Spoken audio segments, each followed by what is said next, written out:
Welcome back to the Self-Trust Solution Podcast. I'm your host, Dawn Leday, the Self-Trust Coach. And today I am joined by Sam Yehia. Sam is the founder and publisher of World Media, a platform dedicated to first-person journalism, telling verified stories through the people who have lived them.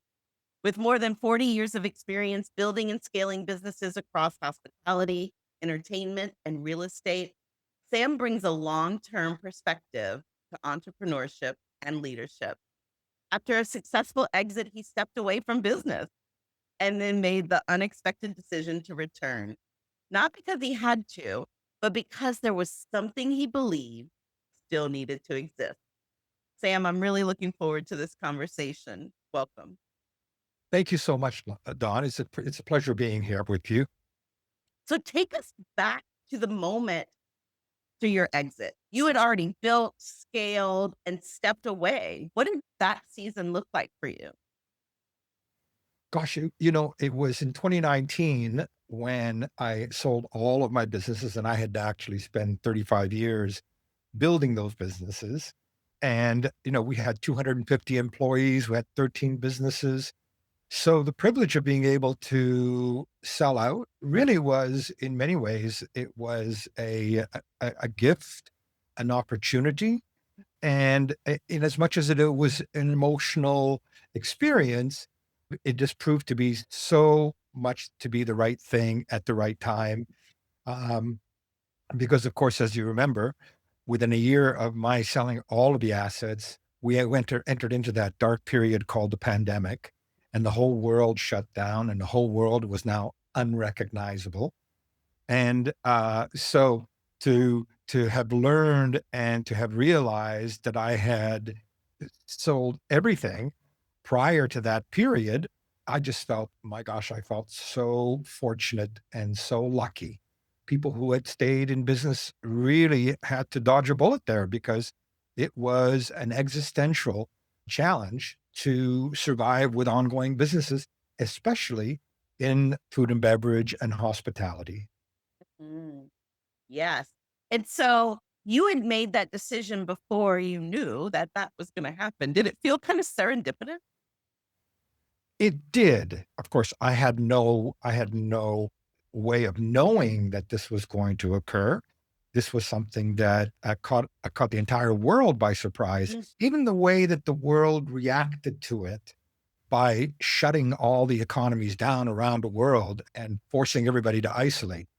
This was not something that we had anyone had experience in because the last pandemic, as you know, was over like 100 years prior to that. And so it was surreal. And I thought, gosh, this is really a measure and a way of approaching this that I had never thought it was actually even possible. Mm. And if you wanted to be objective about it, if we encountered another pandemic, I don't think that the world would ever do the same thing that they did in 2020 and 20 through 2023. The idea of shutting down the economies around the world, I just don't think that that's what they would do in the future. But let's hope that we never have to actually face that bridge again. Correct.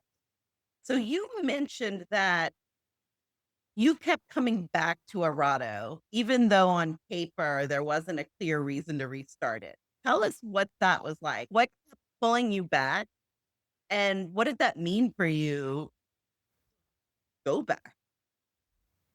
I think that the thing that worried me most was the contraction and the degradation of journalism. Mm, I think journalism is critical to functioning democracies, holding those in power, holding those in authority to account. And I'm a media junkie. I love reading and I love knowing about current events and I love learning about world affairs. And all of a sudden, as I kept on thinking that, the trust factor when it came to media continued to drop, continued to fail. And increasingly over time, it became that one could no longer distinguish the difference between fact or fiction. And I think that that's really problematic. That we can't discern that difference. And so we now, because anyone, as you know, has the ability to be able to say whatever they want to say and they can publish it.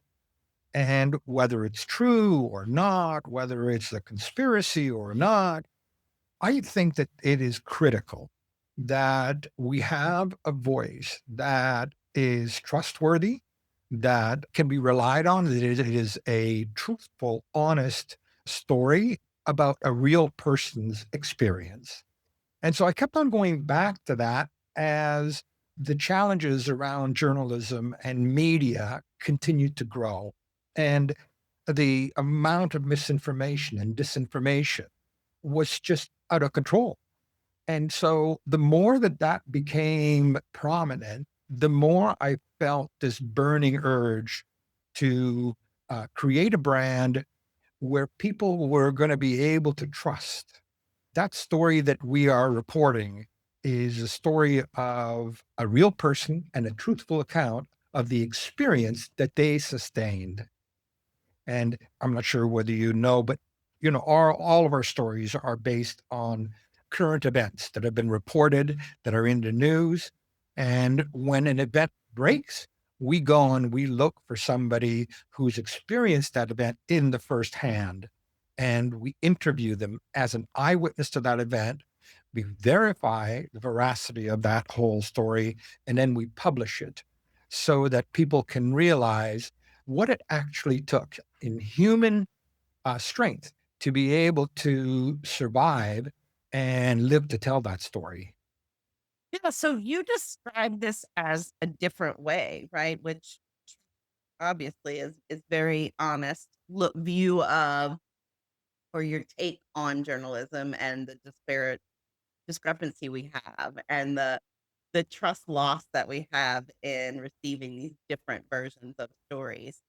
So, what's going on for you at this moment where you're going to step out of retirement basically, doing something different?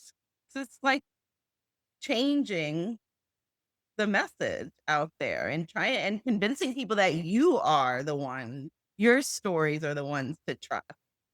What did that internal experience feel like for you? Speaking about trust, what was the self trust that you had in that moment? Originally, this is a concept that I've actually harbored and I discovered from 15 years in the entertainment business in earlier part of my career. I was producing the popular performing arts. I had a number of showrooms, and my role was as the impresario, as the producer, was to hire the talent, welcome the artist, mount the show, sell the tickets, host the artist, and then put them back on the plane so that they get on to their next gig. But the artist would stay with us for 1 to 2 weeks. So, in order to garner attention, I would invite traditional media to come and do interviews with the artist.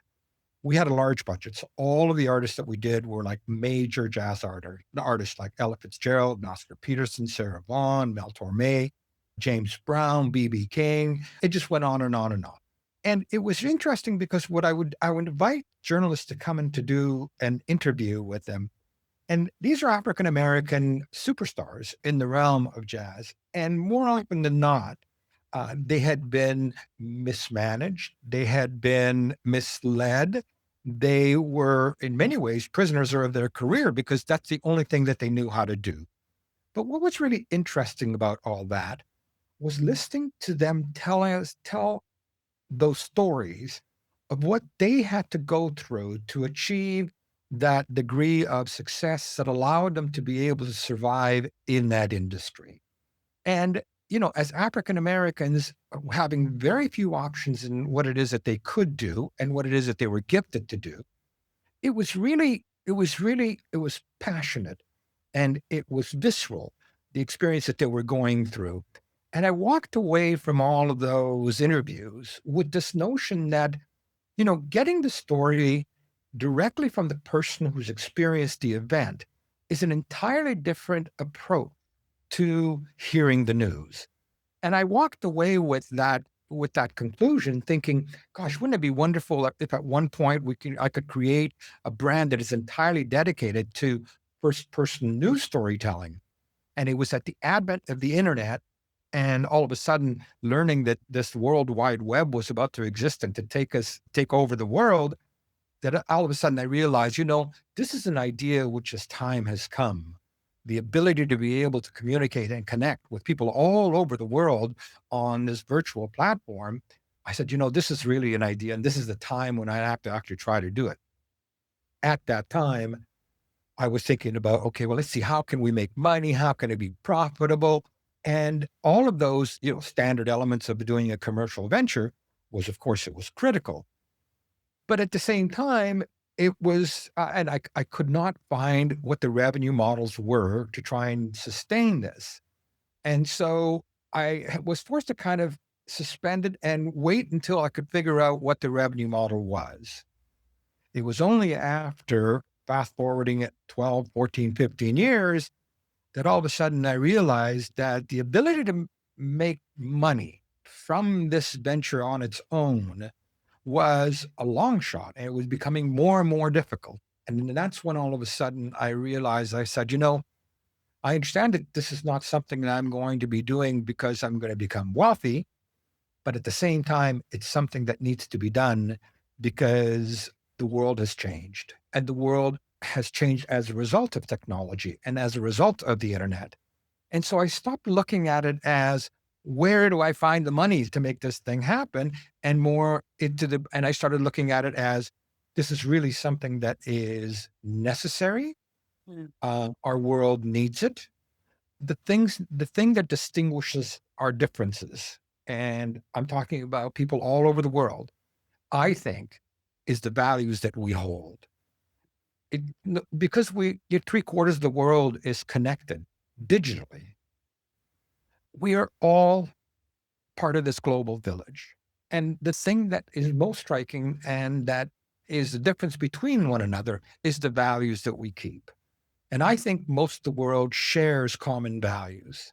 And of course, in the ideology, the political ideology of the right and the left, there is that 15% on the extreme of the right and the left that are what I'm going to say they are the radical part. But 70% of the entire world, we're preoccupied with making a living, putting bread on our table, raising our children, Sure. raising our So family. when you made that decision, when you kind of shifted to stop trying to justify Errado as a conventional business, what changed for you when you made that decision? It became easier to imagine how this could work, Mm, where money was not the only motivator of why it is that I was going to pursue that. mm. There was going to be a higher purpose, a more altruistic need for why it is that Arado needs to exist. And at that point, I looked at it differently, and I started imagining, okay, maybe if money is not the direct result of what it is that we're going to do, maybe there are going to be collateral opportunities that'll come to rise as a result of that. And sure enough, between 2020 and 2024, we had produced some 2,800 stories. And one of those stories that we did was an Afghani judge who was in Afghanistan when the Allied forces left in 2021. She became a target, and she was, targeted for assassination because she was a woman and she was on the bench, and she had to find a way to escape Afghanistan. And eventually she did succeed in escaping Afghanistan and settled in the UK and has a new life in the UK. But what was interesting about it is that the story that we had written in 2022 was so compelling and so passionate. It ended up actually getting licensed and published as a book this spring. So it gives me great pride to have seen, here's a story of a woman who lived this experience being licensed to actually being published as a book. And so there's one of those collateral opportunities that came as a result of the entire model of first person news storytelling. Yeah. You said something powerful that at some point you have to trust your own perspective, especially when it's shaped by experience. What does that look for you in practice now? I'm I'm an immigrant to Canada. I've lived most of my life in Canada. I've lived in 5 different countries. And, you know, of Jewish faith, I have experienced a prejudice. I have experienced people looking at me differently because I may not be white. And so all of those things is something that I carry with me. Even for the fact that I was born in Cairo, Egypt, of Jewish faith, born in an Arab country. The struggle between the Arabs and the Jews lives within me because here is these two tribes that have been fighting for thousands of years, and I have the genetic composition of both tribes in me, and so all of those things play a role in my pursuit of giving everyone the sovereign right to tell their story, to account their truthful and honest opinion about what they had to sustain, no matter what the race, color, creed, or culture or country they come from.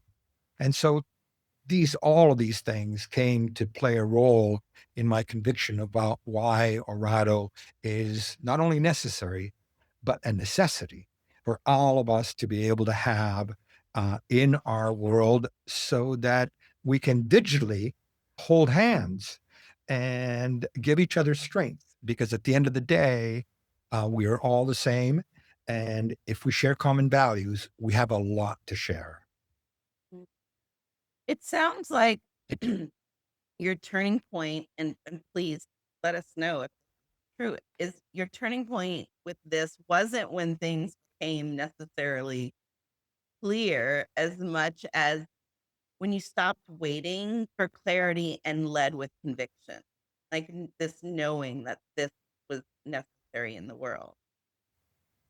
I think that it is the state of our world that certainly drove that point. It hurts me to think that, there can be people who believe that there are alternate truths. We've never grown up with alternate truths. And the idea that the alternate truth is now somehow going to have greater currency than fact based truth Mm. and science is uncomfortable for me. And I don't necessarily want to live in that world of alternate truths and conspiracies. But I And think it's important to acknowledge, and you say that it's the state of the world, which it is, but we are all living in that state of the world, and not everyone is making these types of moves.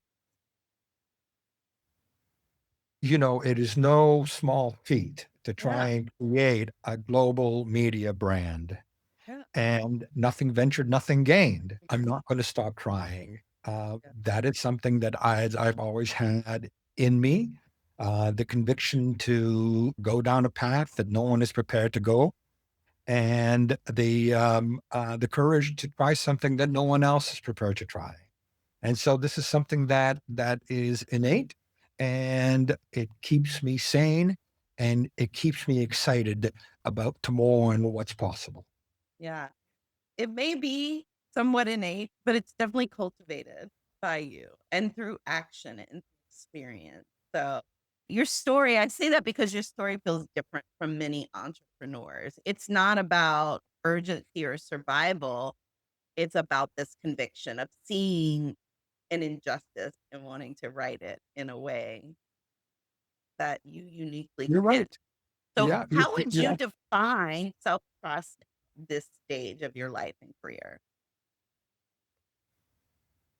I would say that one's conviction about something that deserves to be Mm, is a powerful motivator for doing everything they can to realize that goal and to realize that mandate. I have no doubt about it that as we go about growing and as we go about establishing our brand, there'll be a multitude of challenges that we are going to be facing, and a lot of them are going to be existential. mm, But I'm not going to be deterred. I'm not going to be discouraged by it. The fact that we're going to do it in a way so that we can be self-sustaining and grow. I don't think this is an idea that belongs on the shoulder of only one person. I think this has to be a coalition of people who share these values, Mhm. people who understand the necessity for having a media brand that they can trust. I think is all really critical.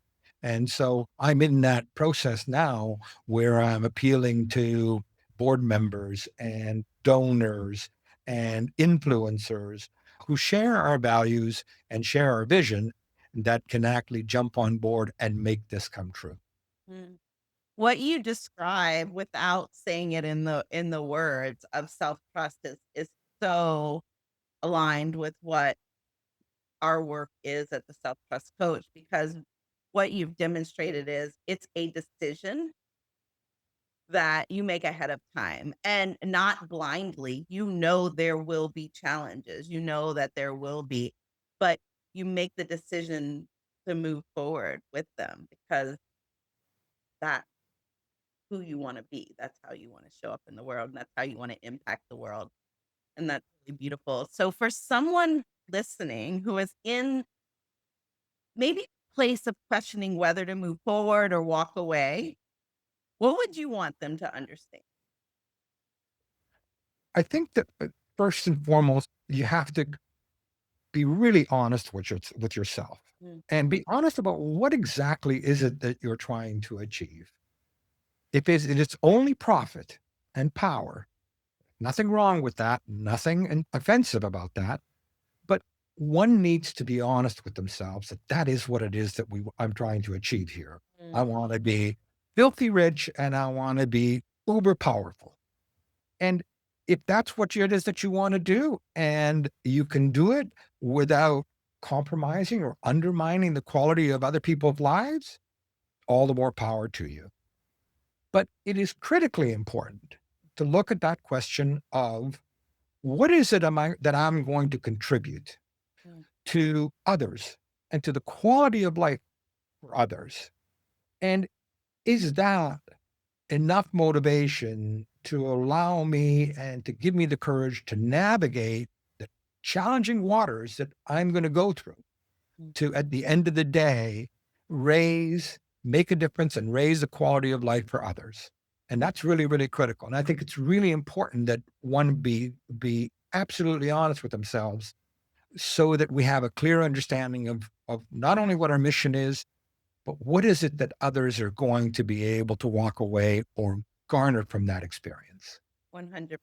I truly believe we are all made for service, and that is in various forms, whether your service is as a parent, as an executive, as a server in a restaurant. It's all important, but we're made for service. And if we're doing that, being clear with our wants while also making sure they truly align with our values, then that's how we move forward best. I find it a challenge when all of a sudden, the number of billionaires that we have in America, in the world, and the pursuit of more power, more profit, more money. Eventually you get to that. There's this burning question that I always actually think about is how much money does one need?